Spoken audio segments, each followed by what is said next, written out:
Bismillahirrahmanirrahim. Alhamdulillahirrabbilalamin. Wassalatu wassalamu ala ashrafil mursalin Sayyidina wa habibina wa maulana Muhammadin wa ala alihi wa sahbihi ajma'in.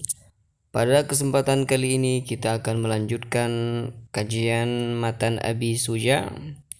Dan kita sudah sampai di faslun wa kullu ma'i'in.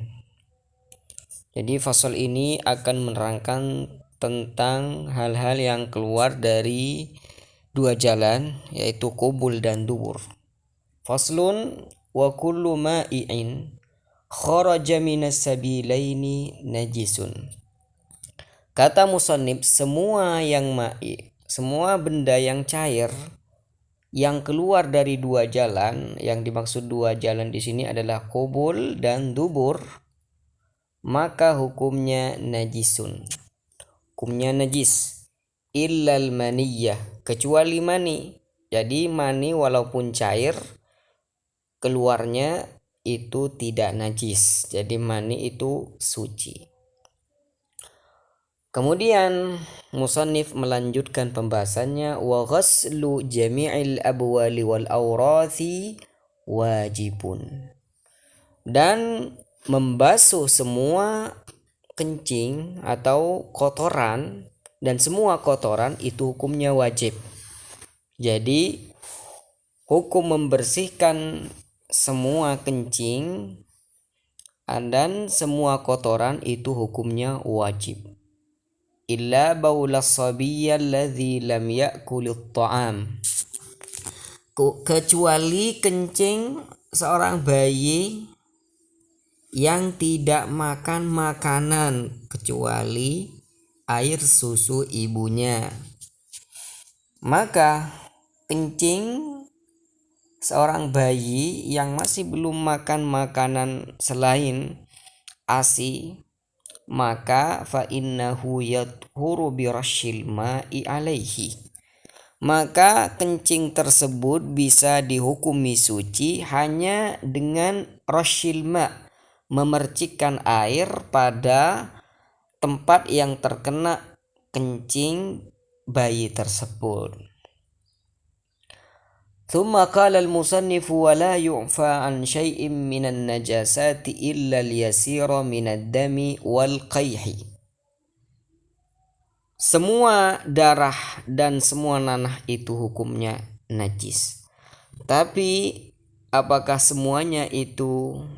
Ada yang dima'fu wala yu'fa, dan tidak ada yang dima'fu dari najis-najis yang ada illal yasirah, kecuali yang sedikit dari darah dan nanah. Darah yang sedikit, nanah yang sedikit itu najis tapi dima'fu. Apabila ada orang melaksanakan sholat tapi di bajunya ada sedikit darah atau ada sedikit nanah, maka itu dima'fu dan sholatnya bisa dihukumi sah. Wa ma la nafsa lahu sa'ilatun idza waqa'a fil ina'i wa mata fihi fa innahu la yunajjisuhu. Dan termasuk dari yang dima'fu juga apabila ada hewan yang tidak mempunyai darah yang mengalir, seperti lalat. Lalat itu darahnya tidak ngalir. Kalau misalkan kita copot salah satu anggotanya, kakinya, kepalanya misalkan, maka tidak akan ada darah yang mengalir. Maka seperti itu hewan-hewan yang tidak mempunyai darah yang mengalir, apabila jatuh ke dalam wadah yang mana di wadah tersebut berisi air, jatuh ke dalam dan mati di dalam wadah tersebut, maka fa innahu la yunajjisuhu. Hewan tersebut yang mati di dalam air itu tidak membuat air itu menjadi najis. Karena kaidahnya semua bangkai hewan ya, semua bangkai hewan itu hukumnya najis kecuali bangkai ikan, belalang dan juga manusia ya. Tsumma qala al-musannifu wal hayawanu kulluhu tahir. Ini juga kaidah.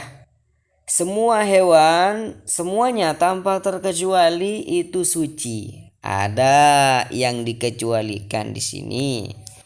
Jadi semua hewan itu hukumnya suci kecuali illal kalba wal khinzira. Kecuali anjing dan babi. Jadi anjing itu najis, babi najis. Ya. Jadi kalau misalkan kita menyentuh hewan-hewan selain anjing dan babi, maka kita tidak harus bersuci ya. Tidak disyaratkan harus bersuci terlebih dahulu karena semua hewan itu hukumnya suci. Kita disentuh oleh kucing, seekor kucing. Apakah kita harus membersihkannya terlebih dahulu bekas sentuhan dari kucing tersebut karena kucing mah suci?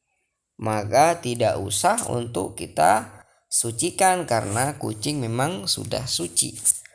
Wa ma tawallada minhuma aw min ahadihima. Dan hewan-hewan yang terlahir dari kedua kalb wal khinzir, anjing dan babi, dihukumi najis au min ahadihima, atau dari salah satunya ya. Misalkan ada hewan dari proses ya, ada khinzir, ada babi dengan sapi ya. Kemudian punya anak dari keduanya seekor sapi. Nah, seekor sapi ini bisa kita hukumi najis karena ikut pada khinzirnya, babinya. Jadi kaidah yang pertama tadi semua hewan hukumnya suci. Kemudian ada juga kaidah di sini wal maitatu kulluha najisah. Dan semua bangkai hewan itu hukumnya najis illa samak, kecuali bangkai ikan, dan juga wal jarad, kecuali bangkai belalang, wal adami, dan bangkai anak adam, bangkai manusia. Yang tiga ini walaupun jadi bangkai tetap dihukumi suci. Kemudian musannif akan melanjutkan tata cara mensucikan wadah-wadah yang terkena jilatan anjing atau babi. Qala wa yusalul ina'u min wuluhil kalbi wal khinziri sab'a marratin ihdahunna biturab. Cara mensucikan wadah yang terkena jilatan anjing atau babi itu disucikan, dibersihkan dengan 7 kali ya. Dibersihkan 7 kali. Ihdahunna biturab, salah satu dari yang 7 tadi menggunakan tanah, menggunakan debu ya, dicampurkan dengan debu. Ya, basuhan pertama, basuhan kedua, dan basuhan yang ketiga terus.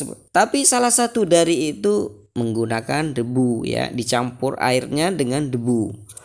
Entah itu di basuhan yang pertama, yang kedua, yang ketiga, terserah. Yang penting harus ada air satu basuhan yang mana basuhan tersebut dicampuri dengan debu. Qala wa yusalu min sa'irin najasati marratan ta'ti alaihi. Untuk cara mensucikan najis-najis yang lain, caranya itu cukup dibasuh 1 kali saja ya.